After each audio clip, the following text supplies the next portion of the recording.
Good afternoon, everybody. Uneducated Economist here. Thought I'd cover another chapter out of Cantillons' essay on economic theory. This is chapter 8. Some artisans earn more, others less, according to the different cases and circumstances. Now, before I get started, artisans, artisans. I didn't realize those were two different words. I thought it was a potato kind of thing, but apparently artisans is not even close to the same thing as an artisan. And I think probably what threw me off is that I've heard the term artisan bread, and I guess that's wrong too. It's artisan's bread. But I went around and I asked a bunch of people, and they were just as confused about that as I was. So I know I'm not the only one, but I do want to thank you guys for correcting me on my phrasing of artisans. It's not artisans. And I guess, you learn something new every day. So anyway, chapter 8. Some artisans earn more, others less, according to the different cases and circumstances. Now, the way Cantillon breaks this down, now we got to remember, Cantillon wrote this essay back in the 1700s. So even though it's talking about like tailors and plowmen and stuff that we really don't think of like common everyday jobs nowadays,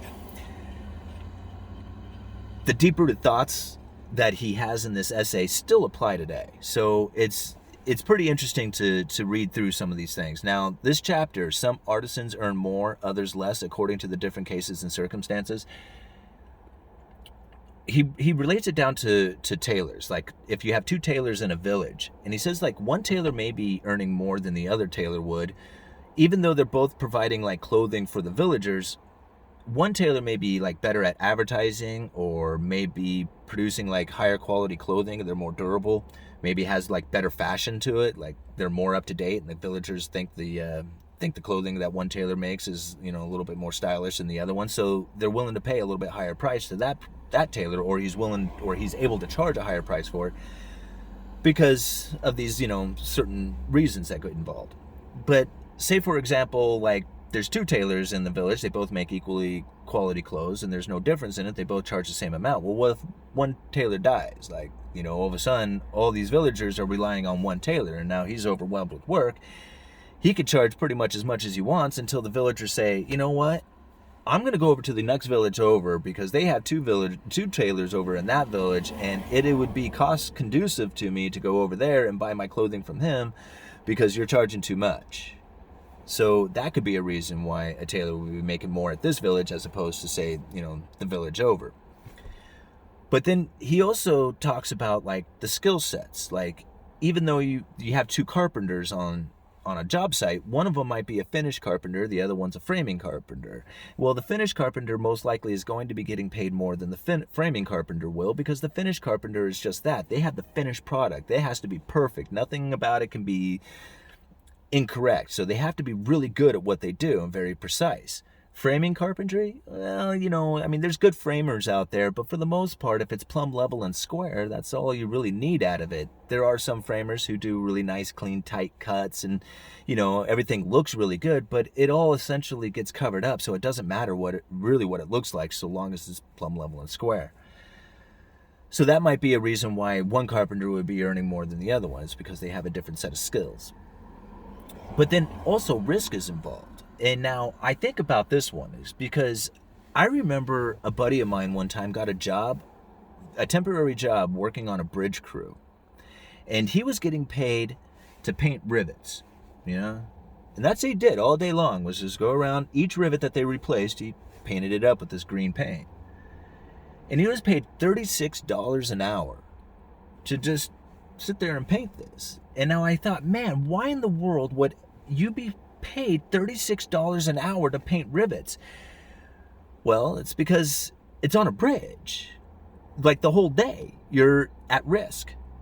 So granted, the bridge that he was on, if you fell, and most likely you weren't going to die, you would hit the water. But like if he was working on the Megler Bridge, that's a bridge that if you fell off of, most likely you're not going to live. So,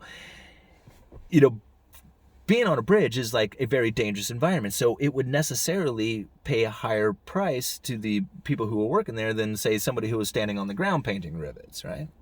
So if there's more risk, there's more reward, and that goes for a lot of stuff. The higher the risk, the better reward that comes with it.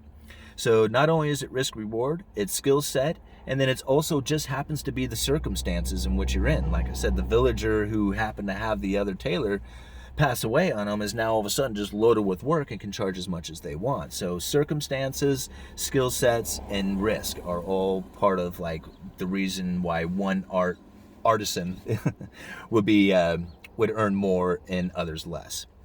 So anyway, that's it for that one. Uneducated Economist. You guys let me know. Oh, before I let you go, I wanted to let you guys know we have the podcast started and up and running. We also have the website. We're starting to post more stuff back on the website again. So if you're interested in the Uneducated Economist podcast, go over to the uneducatedeconomist.com and you can find the podcast link there. We are also posting on more social medias, so if you're into Twitter or Facebook or any of those other places, you can certainly find our videos being posted on all the different social media sites. And then I also want to give a great big thank you to everybody who has been and stayed and continues to be a member of the Patreon group. Thank you guys so much. I so appreciate that. I have slacked off over the last few months on posting on Patreon, and yet you guys still continue to be a member of the Patreon group, and I cannot thank you enough for all the support that you guys are giving me. So one of the things that I wanted to let you guys know is that I'm going to try and do more Uneducated Economist articles. I'm going to call them Uned Originals.